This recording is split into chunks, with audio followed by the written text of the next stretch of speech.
आज आपको हम एक ब्रेन कैंसर का केस दिखाएंगे। ब्रेन कैंसर जहां एलोपैथी के अंदर जो ब्रेन के अंदर ट्यूमर हो जाता है तो उसे ऑपरेट किया जाता है, रेडिएशंस और कीमो दी जाती है। उसके साइड इफ़ेक्ट इतने होते हैं कि बहुत सारे केसेस में हमने देखा कि रोगी पैरालिसिस हो जाता है, चल फिर भी नहीं पाता, और कुछ केसेस में चलता है तो फिर 1 महीना 2 महीना साल 2 साल के बाद फिर से ट्यूमर बन जाता है। हमारे साथ जो रोगी हैं वो रोगी थे, ठीक हो चुके। भाई साहब की धर्म पत्नी थी ब्रेन कैंसर की रोगी, और जहाँ तक 6 महीने चिकित्सा लेने के बाद आज इनकी ब्रेन कैंसर की सभी रिपोर्टें नॉर्मल हैं, और रोगी खुद चलकर भी आया है झांसी से यहाँ तक, और अच्छे से मूवमेंट भी करता। हालांकि कुछ ब्लॉकेज हैं अभी भी वेन्स में और किडनी में उनके प्रॉब्लम है, लेकिन ब्रेन कैंसर उनका बिल्कुल ठीक हो चुका है। तो ज़्यादातर जो आधुनिक साथी हैं वो रिपोर्ट्स को पैमाना लेते हैं। तो सबसे पहले रिपोर्ट्स के रूप में मैं आपको इनकी ब्रेन के लिए जो ब्लड की रिपोर्ट होती है NSC, इसका जो रेंज है 15.69 और ये बिलो 17 होना चाहिए। तो ये रिपोर्ट इनकी नॉर्मल है। बाकी यहाँ भी आप देख सकते हैं, शायद ये MRI है, यहाँ भी कहीं इस प्रकार का कुछ नहीं है। और शारीरिक रूप से जो इम्प्रूवमेंट है वो सारा इम्प्रूवमेंट खुद इनके जो रोगी था उनकी धर्मपत्नी जी ब्रेन कैंसर की रोगी रही हैं। तो ये एक्सप्लेन करेंगे कि 6 महीने पहले क्या स्थिति थी और आज कितना इम्प्रूवमेंट गौ माता के गव्यों के माध्यम से आया है। और आज जो डिसीजन लेना है समाज को कि हमें गौ हत्या के साथ और जीव हत्या के साथ आगे बढ़ना है, या फिर हमें गौ हत्या मुक्त भारत का निर्माण करना है, जीव हत्या मुक्त भारत का निर्माण करना है। और आधुनिक विज्ञान भी, जहाँ एलोपैथी एक तरफ अंडों को खाने के लिए प्रमोट करता है, कोल्ड ड्रिंक्स को प्रमोट करता है, और बहुत सारे हाइजीन के नाम पे बहुत सारे केमिकल प्रोसेस आ रहे हैं, उसको भी एक बार रीथिंक करना पड़ेगा कि प्रकृति के साथ या प्रकृति के विरुद्ध। तो आप कहाँ से हैं? हम डिस्ट्रिक्ट झांसी के गुरुजी रहने वाले हैं। झांसी के रहने वाले। आप की पत्नी को 6 माह पहले क्या पोजीशन थी? जुलाई 2021 में मेरी पत्नी का पैरालिसिस का अटैक आया। तब उनको हम जब हॉस्पिटल में भर्ती कराया, हॉस्पिटल में जब MRI रिपोर्ट हुआ तब पता चला कि ब्रेन ट्यूमर है।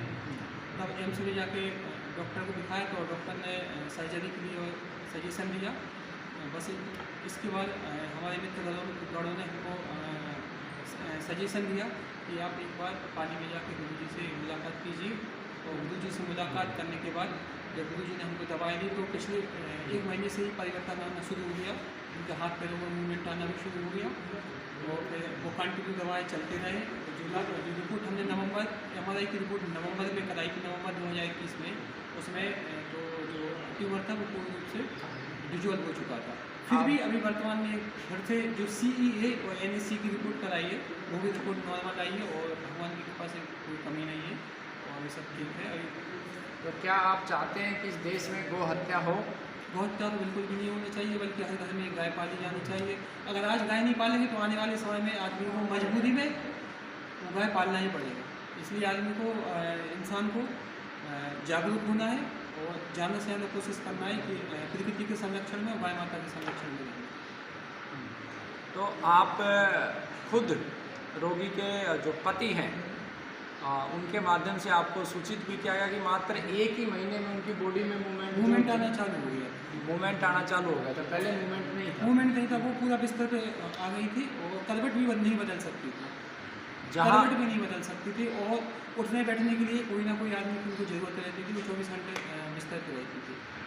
और गुरुजी की भगवान की कृपा से, गुरुजी की दवाओं के माध्यम से लाभ आना चालू हुआ, और मतलब स्लोली इम्प्रूवमेंट हो गई। यानी कि आप देखिए कि जहाँ रोगी बिस्तर से मूवमेंट नहीं कर पाता था, आज वो रोगी नोएडा से आए आप या झांसी से आए? जी, रहने वाले हम झांसी के, वर्तमान में नोएडा। अभी नोएडा से आए। नोएडा यहाँ से लगभग 150 से ज़्यादा किलोमीटर की दूरी पे है, और खुद इनकी धर्मपत्नी, हालांकि उनको हमने एक्सप्लेन नहीं किया हुआ कि उनको कैंसर है, ब्रेन कैंसर है, क्योंकि आजकल कैंसर का नाम लेते ही लोग डर जाते हैं, तो वो बाहर बैठी हुई है।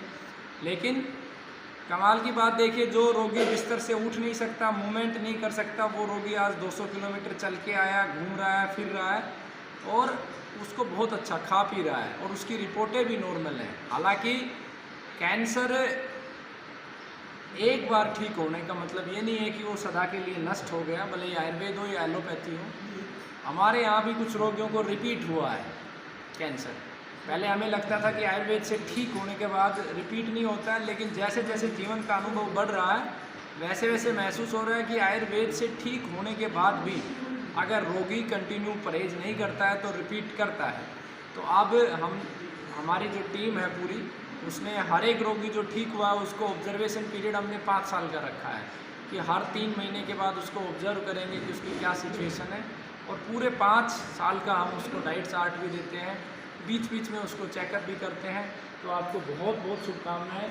गौ माता की रक्षा करें और अपनी धर्मपत्नी के नाम से बरगद पीपल खूब लगाएं और अच्छा कार्य निरंतर करें।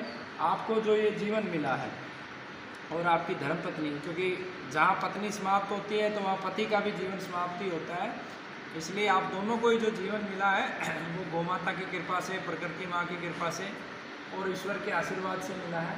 तो आप उसे अच्छे कार्य में लगाएं, ये आशा करते हैं हम आपसे। वंदे मातरम।